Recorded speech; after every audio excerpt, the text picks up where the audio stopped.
सिर्फ यूएपी की नंगी तलवार की वजह से जेलों में सड़ रहे हैं। आपका बहुत बहुत शुक्रिया। Thank you. Thank you. Honourable member Shri Pappu Yadav ji. सभापति महोदय, बहुत बहुत धन्यवाद। मैं सरकार से कुछ मुद्दों पर कानून नाम बदलने से देश और आम आदमी के अधिकार के लिए कुछ भी नहीं होगा।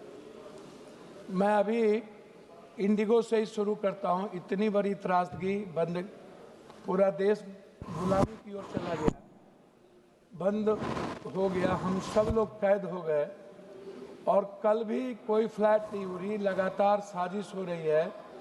क्या इस देश के पूंजीपति जो भाग जाते हैं, जो देश में पैसा लूट के चले जाते हैं, या देश में जो पूंजीपति यहाँ रह रहे हैं और जो इस देश के आम लोगों के साथ खिलवाड़ करता है, चाहे वो इंडिगो का मालिक हो, उसके जुर्माना के लिए उस पर क्या कार्रवाई होती है, उसका कोई कानून नहीं है।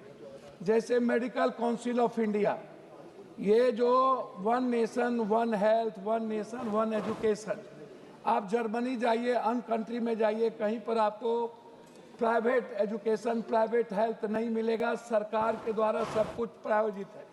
लेकिन भारत में पूरा का पूरा प्राइवेट निजीकरण करने के लिए, जैसे उत्तर प्रदेश में 60 आप देखिएगा कि साढ़े 60 हजार स्कूल बंद हो गए, लगभग सरकारी स्कूल बंद हो रही है, टीचर की सही क्वालिटी के साथ भर्ती नहीं हो रहा है।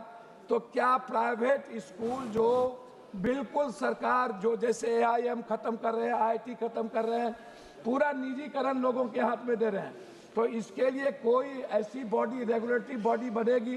क्या कोई अकाउंटेबिलिटी तय होगा इस देश में? कौन इसके लिए कानून अच्छा था कि खराब था, ये तय कौन कर रहा है? अच्छे लोग कौन है यहाँ पर बैठे हुए जो सब मिलके तय कर रहे हैं कौन कानून खराब था, कौन कानून अच्छा होगा?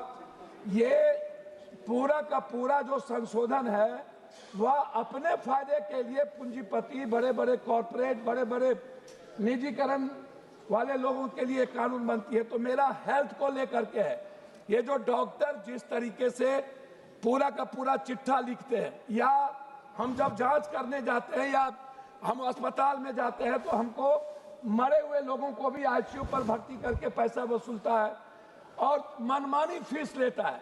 कोई जांच नहीं है इसके लिए, कोई जांच वालों के लिए कानून नहीं है, कोई प्राइवेट जांच वाले के लिए जितना पैसा हो। तो क्या इसके लिए भी कोई कानून? 71 कानूनों में बदलाव में आप व्यवस्थित कर रहे हैं, क्या डॉक्टर मनमानी ना करे?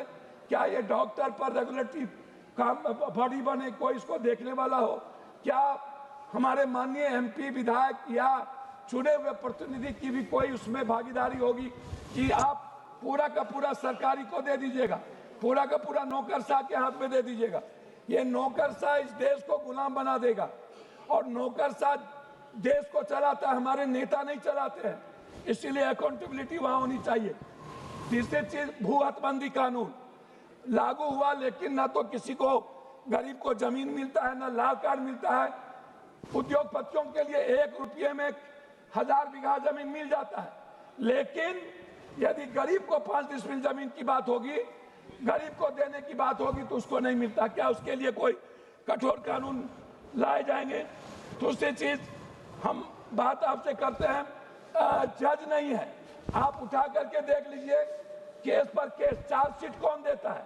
जो लोग चार्जशीट लिखते हैं, डायरी लिखते हैं, वो प्रभावित होता है सरकार से। क्या उसके लिए कोई अकाउंटेबिलिटी तय होगी?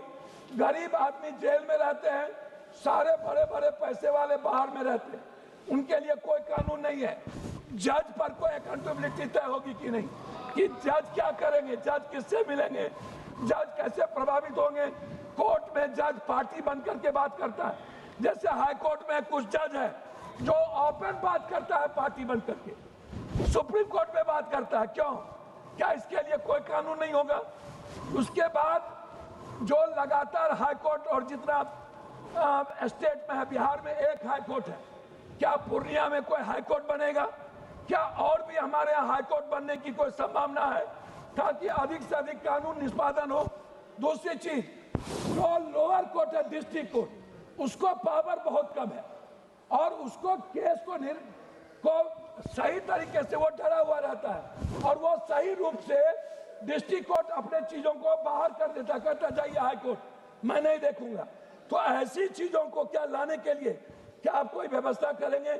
तीसरी चीज, हमारे यहाँ शराब में गलत तरीके से कोई कानून नहीं है, बंद कर दो, लाखों लोगों को बंद कर दिया गया। उस गरीब का क्या मतलब? जो शराब बेचता है वो जेल में नहीं, जो पदाधिकारी पैसा लेता है वो जेल में नहीं। ये इसके लिए क्या कानून है? अंतिम में मैं दो बात करना चाहता हूँ। एक है जो आम आदमी मोटेशन करता है, जो जाता है सीओ के पास, एडीएम के पास, डीसीएलआर के पास। मैडम, मोटेशन जमाबंदी में लाखों करोड़ों रुपया लिए जाते हैं। एक सीओ पूर्णिया का ईस्ट ब्लॉक का सीओ प्लस कर रहा हूँ 5 लाख रुपया 2 लाख रुपया लेता है एक सीओ जमाबंदी के लिए। गरीब आदमी अपना जमाबंदी मोटेशन नहीं कर पाता है, मिडिल क्लास के लोग।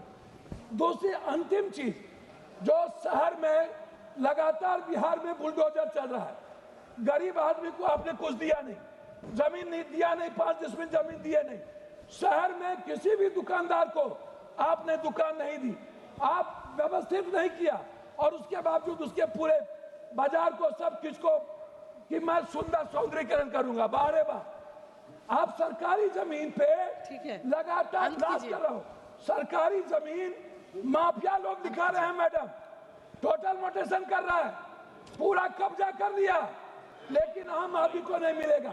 इसीलिए इसके लिए क्या कानून है? मेरा अंतिम में आपसे मैडम आग्रह है कि आप अधिक से अधिक जज को अकाउंटेबिलिटी में लाइए, अधिक से अधिक हाई कोर्ट का बेंच का निर्माण करिए। ये मेरा आपसे आग्रह है। बहुत बहुत धन्यवाद।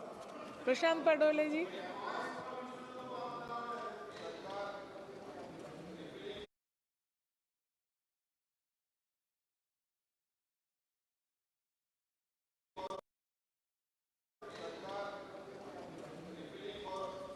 अमेंडिंग बिल 2025 का एक छोटा तकनीकी विधेयक बताकर पेश कर रहे, लेकिन सच्चाई यह है कि यह विधेयक